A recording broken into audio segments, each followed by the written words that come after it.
ನಮ್ಮ ಹನುಮಂತ ಮಂಗಗಳು ಪಾಪ ಎಷ್ಟಿದಾವೆ ಅಲ್ಲಿ ಗೊತ್ತಾ. ಇಲ್ಲಿ ಇವುಗಳಿಗೆ ಒಂದು ಬಾಳೆಹಣ್ಣು ಇಲ್ಲ, ಎಂಥ ಆಹಾರವೂ ಇಲ್ಲ ಇಲ್ಲಿ. ಯಾಕೆ ಗೊತ್ತಾ, ಇದ್ರೂ ಎಲ್ಲ ಬ್ಯಾಗ್ ಒಳಗೆ ಇರ್ತದೆ.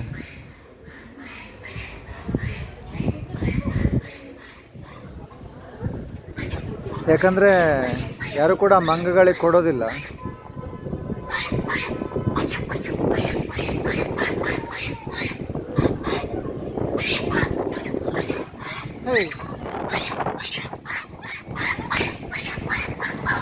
ಅದೇನಾದರೂ ಒಂದು ಸ್ವಲ್ಪ ಆಹಾರ ಕೊಟ್ಟರೆ ಕಿತ್ತಾಡ್ಕೊತವೆ. ಯಾಕಂದರೆ ಹೊಟ್ಟೆ ತುಂಬ ಆಹಾರ ಸಿಗೋದಿಲ್ಲಲ್ಲ, ಅದಕ್ಕೋಸ್ಕರ.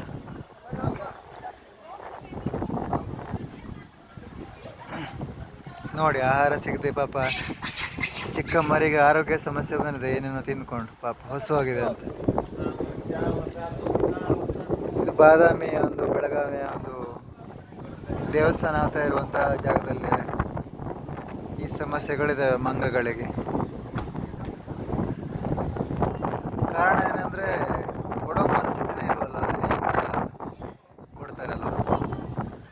ಯಾಕಂದರೆ ಇಲ್ಲೊಂದು ಪೂಜೆ ಇಲ್ಲ, ಪುರಸ್ಕಾರ ಇಲ್ಲ, ಜನರ ಮನಸ್ಥಿತಿ ಎಲ್ಲ ದುಡ್ಡು ಆಸೆ ಕೊಟ್ಟರೆ ನಮಗಿರಲ್ವಲ್ಲ ಅಂತ ಅನ್ನೋ ಚಿಂತೆ ಹೋಗ್ಬಿಟ್ಟಿದೆ. ಆದರೆ ಇವುಗಳು ಕೇರ್ ಮಾಡಲ್ಲ ಮಂಗಗಳು. ಯಾರಾದರೂ ಬ್ಯಾಗ್ ಸಿಕ್ಕಿದ್ರೆ ಆ ಬ್ಯಾಗಲ್ಲಿ ಎಂಥ ತಿಂಡಿ ಇದ್ರೂ ಬಿಡೋದಿಲ್ಲ, ಎಲ್ಲ ತಿಂದ್ಕೊಂಡೇ ಖಾಲಿ ಮಾಡಿಬಿಡ್ತಾರೆ.